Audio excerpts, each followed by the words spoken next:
సమాజంలో ఒక అమ్మాయి పుట్టింట్లో ఉన్నప్పుడంతా మహారాణి, పెళ్ళైపోయి మెట్టినింటికి వెళ్ళిపోయిన తర్వాత అక్కడ అన్నీ బాగుంటేనే మన ఇంటికి మహారాణి, ఆ ఇంటికి మహారాణి.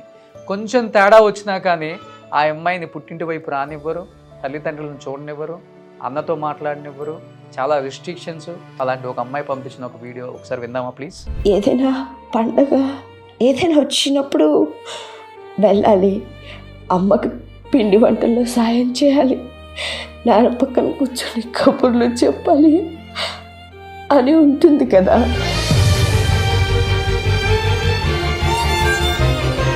మా అన్నయ్య అయినా మా అమ్మ మా నాన్నని బాగా చూసుకుంటారు అని కొంచెం హోప్తో ఉండేదాన్ని. కానీ తర్వాత తెలిసింది ఏంటంటే వాడి పరిస్థితి నాకన్నా దారుణంగా ఉందని. నేను మా అన్న బ్రతికుండి కూడా వాళ్ళని అనాథాశ్రమంకి పంపించాలా?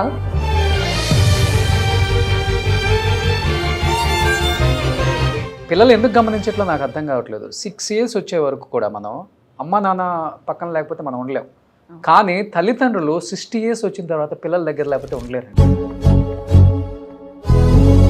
గంట ఫోన్ మాట్లాడినా చాలండి అని ఏడ్చే పేరెంట్స్ చాలా మంది ఉంటారు. ఏ కోడలు కూడా అత్తగారిని ఇష్టపడదు, ఈ జనరేషన్లో అసలు ఇష్టపడదు. ఓకే, అది రూల్. ఇంకంతే. వాళ్ళ అమ్మ కూడా ఒక అత్తే కదా. ఓన్లీ డబ్బే ఒక ఆట ఆడిస్తుందేమో అనే అంత భయాన్ని క్రియేట్ చేస్తుంది. మనిషికి మనిషితో అవసరం లేకపోతే బంధాలే మిగలవు, వాల్యూసే మిగలవు. అలా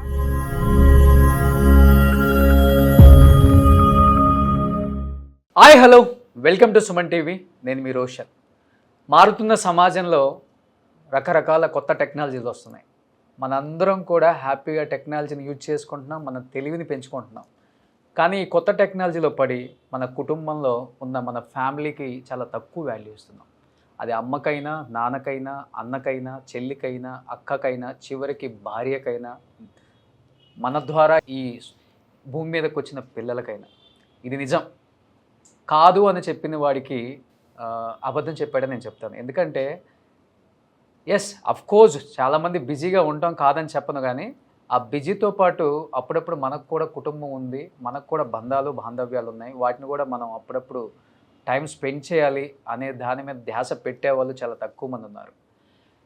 అలాంటి ఫ్యామిలీ వాల్యూస్ మీద కాన్సెప్ట్తో ఒక మంచి షోని మీ ముందుకు తీసుకురాబోతున్నాం. మనుషుల విలువల మీద, బాంధవ్యాల మీద ఎప్పటికప్పుడు స్పందించే రమ్య గారిని ఈ షోలో ఒక స్పెషల్ గెస్ట్గా ఆమెను తీసుకురావటం నాకు నిజంగా చాలా చాలా హ్యాపీగా అనిపిస్తుంది. First of all thank you Suman TV. అలాంటి గొప్ప వ్యక్తిని నా ముందు కూర్చోబెట్టి కుటుంబ విలువల మీద మాట్లాడమని ఆమెని ఒప్పించి ఇక్కడ కూర్చోబెట్టినందుకు థ్యాంక్ యూ. అండ్ వెల్కమ్ చెప్దాం రమ్య గారికి. రమ్య గారు, థ్యాంక్ యూ.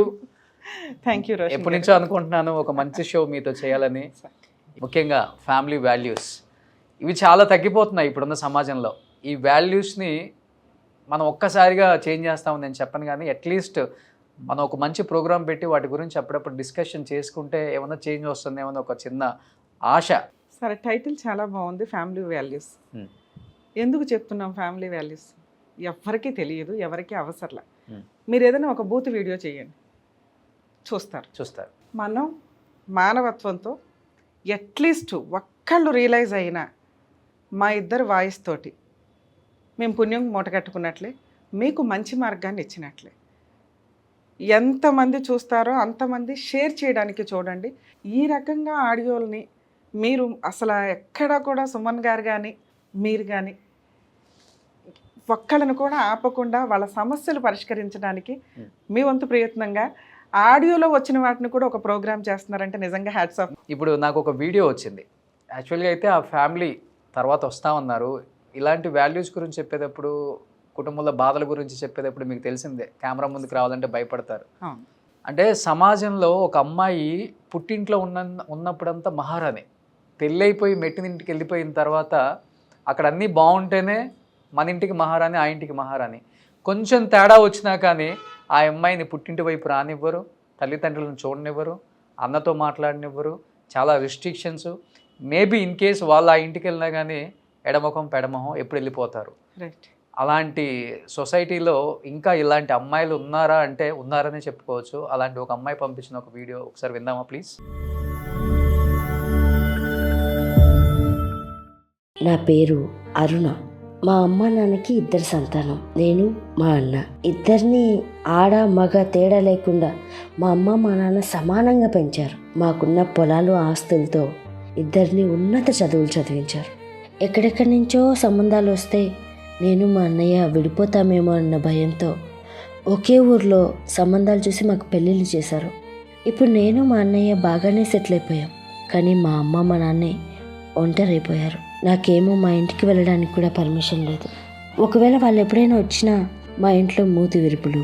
ఒకరోజు నేను మా వారిని స్ట్రైట్గా అడిగేశాను, ఏమండి, మా అమ్మ నాన్నకి వయసు పైపడుతుంది, వాళ్ళు మమ్మల్ని చాలా కష్టపడి పెంచారు, ఇప్పుడు వాళ్ళు చేసుకోలేకపోతున్నారు, మనం తీసుకొచ్చుకుందామని. దానికి ఆయన చెప్పిన సమాధానం విని నాకేం మాట్లాడాలో అర్థం కాలేదు. పెళ్ళిలో నేనేమైనా మీకు మాట ఇచ్చానా మీ వాళ్ళని చూసుకుంటానని? మా వాళ్ళనే నేను చూసుకోవట్లేదు, ఇక వాళ్ళని ఎలా చూసుకుంటాను? అయినా 2 వస్తే నాకు చాలా బర్డెన్ అయిపోతుంది అన్నారు. బహుశా నాలాంటి ఆడపిల్లలకి ఇది తప్పదేమో. తల్లిదండ్రులను చూసుకోవాలని ఉన్నా చూసుకోలేని దుస్థితి.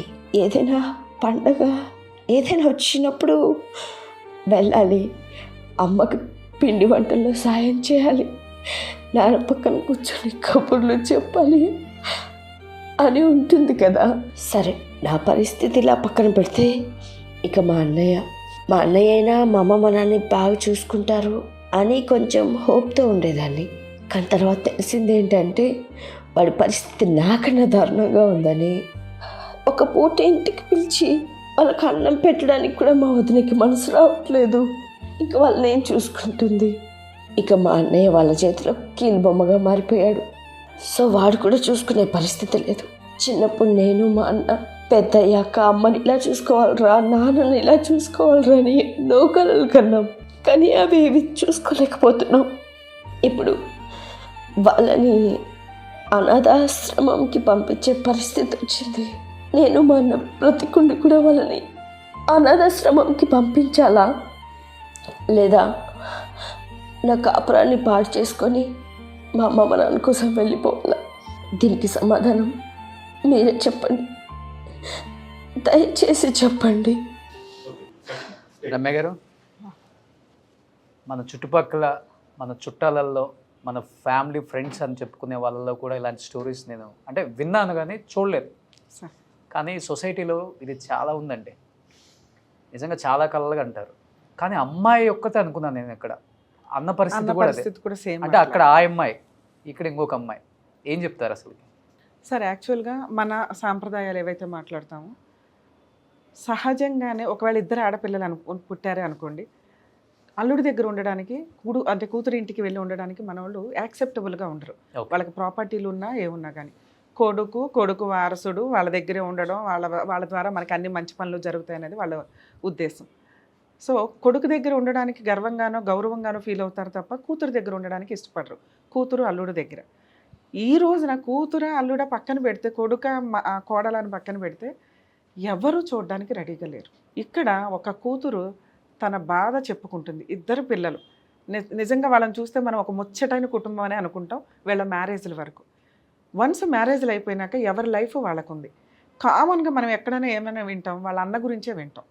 కొడుకు చూసుకోవట్లేదు, తల్లిదండ్రుల్ని ఆస్తి అయితే తీసుకొని వెళ్ళిపోయాడు. ఎందుకు అంటే కోడలు చూడదు. ఈ రోజున ఒక పెళ్లి చేస్తున్నప్పుడు ముందుగానే డిసైడ్ అవ్వాలి, ఏ కోడలు మనని చూడదు. కూతురు చూద్దామన్నా అల్లుడు చూడనివ్వచ్చు, చూడనివ్వకపోవచ్చు. ఎందుకంటే చూడనిద్దామని ఎవరన్నా అల్లుడు అనుకున్నా కూతురు ఆస్తి కొట్టేయడానికి వచ్చింది అంటారు. సో ఇలాంటి సిచ్యువేషన్లో ఎవరు మనల్ని చూడరు. మన బాధ్యత మనం వారసులు కావాలి అని అనుకున్నప్పుడు పెళ్ళిళ్ళ వరకే మన బాధ్యత. అలాగే రేపటి రోజున ఏదైనా ప్రాపర్టీస్ ఉన్నా కొంతవరకే ఇచ్చి మిగతాది వాళ్ళ సేఫ్టీ కోసం ఉంచుకోవడం చాలా బెటర్. ఈ రోజున అరుణ గారి బాధ ఏంటి అంటే, ఇంత బాగా పువ్వుల్లో పెట్టుకొని చూశారు మా తల్లిదండ్రులు మమ్మల్ని, 2లో మేము ఎవ్వరం కూడా వాళ్ళని కనీసం బేసిక్గా కూడా హాస్పిటల్కి తీసుకెళ్ళలేకపోతున్నాం. వాళ్ళ ఆరోగ్యం డ్యామేజ్ అయిపోయింది. మన ఇండియన్ కల్చర్లో 90% పేరెంట్స్ ఆ బాధను ఎక్స్ప్రెస్ చేస్తారు. పిల్లల్ని కనింది ఎందుకు? మేము ఈ రోజున ఒక అడుగు పని చేసుకోలేకపోతే 60లకు వచ్చేసరికి సహజంగానే సైకలాజికల్గా వీళ్ళు ఇట్లా ఫీల్ అవుతూ ఉంటారు. మనవాళ్ళు, మన పిల్లలు, మన మనవాళ్ళు వీళ్ళంతా ఇంటి చుట్టూ ఉంటే మనవాళ్ళు మనవరాళ్ళు కళకళలాడుతూ ఉంటుంది. కష్టపడి సంపాదించేది అందుకే. మేము ఈ స్టేజ్ ఉన్నప్పుడు అందరూ మమ్మల్ని చూస్తూ ఉంటే, అంటే ఇప్పటిదాకా వాళ్ళు చూశారు కాబట్టి వీళ్ళు వాళ్ళని చూస్తూ ఉంటే బాగుంటుందనే ఎక్స్పెక్టేషన్స్తో ఉంటారు. ఈ రోజున ఒక ఆడపిల్ల ఆత్మఘోష, నేను నా తల్లిదండ్రులు చూడలేకపోతున్నానే, అలా తను ఎందుకు ఫీల్ అవుతుంది? వీళ్ళు ఏదో కష్టంలో ఉన్నారు, వీళ్ళు ఏదో వాళ్ళ పని వాళ్ళు చేసుకోలేకపోతున్నారు, హాస్పిటల్కి కూడా ఒకళ్ళనొకళ్ళు తీసుకెళ్ళలేని పరిస్థితి అయి ఉండొచ్చు, అందువల్ల అమ్మాయి అంత సఫర్ అవుతుంది. బ్రదర్ దగ్గర నుంచి ఏదైనా సపోర్ట్ వస్తుందా అంటే ఇంకా ఈ అమ్మాయి అన్న వీళ్ళ హస్బెండ్ని ఏమైనా రిక్వెస్ట్ చేసుకోగలదేమో కానీ బ్రదర్కి ఆ సీన్ కూడా ఉండదు. ఎందుకంటే అక్కడ ఉన్నది కోడలు. ఏ కోడలు కూడా అత్తగారిని ఇష్టపడదు, ఈ జనరేషన్లో అసలు ఇష్టపడదు, అది రూల్. ఇంకంతే. వాళ్ళ అమ్మ కూడా ఒక అత్తే కదా అయినా కూడా ఇప్పుడు ఈవిడ వాళ్ళ అత్తగారిని ఎలా చూస్తుంది అనేది మనకు తెలియదు. ఇక్కడ మా హస్బెండ్ ఒప్పుకోవట్లేదు అన్నప్పుడు ఒక సెంటెన్స్ మనకేం వచ్చింది, మా అమ్మ నాన్నే నేను చూడట్లేదు, నువ్వేంటి మీ అమ్మ నాన్న చూసేది అని. అంటే వాళ్ళ హస్బెండే వాళ్ళ పేరెంట్స్ని అవాయిడ్ చేసి పెట్టుకున్నాడు. సో అట్లాంటప్పుడు ఈవిడ అత్తగారిని చూద్దామన్నా ఇక్కడ సీన్ లేదు. తల్లిదండ్రులు చూడడానిక, అత్తమామలనే చూడడానికి ఆ భర్త ఇష్టపడినప్పుడు అత్తమామలు ఎందుకు చూస్తాడు అతను? ఈవిడ అత్తమామలు చూడడానికి సీన్ లేదు, ఈవిడ అమ్మా నాన్న చూడడానికి ఆయన ఎందుకు ఇంట్రెస్ట్ చూపిస్తాడు? అక్కడ క్లియర్. ఏదైనా ఒకరోజు పంపిస్తాడో తప్ప చూడడం అనేది ఉండదు. వీళ్ళిద్దరూ హ్యాపీగా ఉండాలంటే, అంటే ఇక్కడ మనల్ని అడుగుతున్నది అరుణ గారే కాబట్టి, ఆ అమ్మాయి హ్యాపీగా ఉండాలంటే చేయాల్సిన పని, బ్రదరో వదినో వచ్చి హెల్ప్ అయితే చెయ్యరు, వాళ్ళని అడగటం కూడా దండగా. ఎందుకంటే ఆ స్టేజ్ ఆ కోడలు ఆ అన్న కూడా ఫేస్ చేస్తారు, ఆ వదిన ఆ అన్న కూడా ఫేస్ చేస్తారు ఫ్యూచర్లో. వాళ్ళు ప్రిపేర్ అయిపోయి ఉంటారు, ఎందుకంటే ఈ జనరేషన్కి తగ్గట్టు ఉంటారు కాబట్టి. మనం ఇదంతా మాట్లాడుకుంటున్న ఒక 20 years 30 years జనరేషన్ గురించి. ఇక్కడ కూతురు కాబట్టి తన బాధ చెప్పుకుంటూ మాట్లాడింది. అదే కొడుకు చెప్తే ఇంకెంత బాగుండేదండి. ఈ ప్రాసెస్ అనేది, మేడం మా వైఫ్ నన్ను నా తల్లిదండ్రులు చూడనివ్వటం లేదు, నా తల్లిదండ్రుల పరిస్థితి ఎట్లా ఉంది, పోనీ వాళ్ళకి ఆస్తి లేదా అంటే ఆస్తి ఉంది, ఆస్తి పంపకాలు జరిగినాయి, ఉన్నంతలో ఈ రోజున వాళ్ళు ఫైనాన్షియల్గా బాగున్నప్పటికీ కూడా మాట్లాడే వాళ్ళు లేరు, బాగోగులు కనుక్కునే వాళ్ళు లేరు. అది ఆ తల్లిదండ్రులకు మేజర్. దూరంగా ఎక్కడో ఉంటే ఊర్లోనే దగ్గరలోనే ఉన్నారు, ఉండి కూడా ఒక 2 hours వెళ్ళగలిగే పొజిషన్ ఉండి కూడా చూడలేని పరిస్థితి. ఈ స్టేజ్లో ఉన్నప్పుడు సీనియర్ సిటిజన్స్ని మనం రిక్వెస్ట్ చేయాలి, మీరు హ్యాపీగా ఉంటే ఆ పిల్లలు హ్యాపీగా ఉంటారు. మీరు హ్యాపీగా ఉండాలంటే ఈ మధ్య కొన్ని అయితే హోమ్లో వస్తుంది. ఇక్కడ మనం హోమ్ అని తక్కువగా చేసి మాట్లాడడానికి లేదు. ఏదైతే మనం ఫ్లాట్లు అపార్ట్మెంట్లు కొనుక్కుంటున్నామో ఇక్కడ మనకి ఆ కల్చర్ అలవాటు ఉంటే ఒకళ్ళకొకళ్ళే హెల్ప్ చేసుకుంటారు. వీళ్ళకి ఇట్లా గబుకుని హెల్త్ బాగోపోయినా కొడుకో కూతురుకో ఫోన్ చేయడం అనేది. ఒకవేళ అలాంటి సీన్ లేకపోతే నిజంగా కొన్ని హోమ్స్ మనం చూస్తున్నామండి. అవి హోమ్స్ అంటానికంటే అపార్ట్మెంట్ కల్చర్లో ఇండివిజువల్గా హ్యాపీగా ఉండడు. టిఫిన్ దగ్గర నుంచి, లంచ్ దగ్గర నుంచి, హాస్పిటల్ దగ్గర నుంచి, పార్క్ దగ్గర నుంచి అన్ని అక్కడ entertainment programs old age apartments villas రెండు వచ్చాయి, రేంజ్కి తగ్గట్లు ఉంటున్నాయి. వీళ్ళు అలా హ్యాపీగా ఉంటే ఆ అమ్మాయి హ్యాపీగా ఉంటుంది. కొడుకు కాపురం కూడా మేబీ ఇప్పుడు అతను ఒక అడుగు బయటకు వేసాడంటే అక్కడ కాపురం పోతుంది. ఈవిడ భర్తను కాదనుకుని ఒక అడుగు తల్లిదండ్రుల కోసం వచ్చిందంటే ఇక్కడ కాపురం పోతుంది. ఇక్కడ పిల్లలు ఉన్నారు, అక్కడ పిల్లలు ఉన్నారు.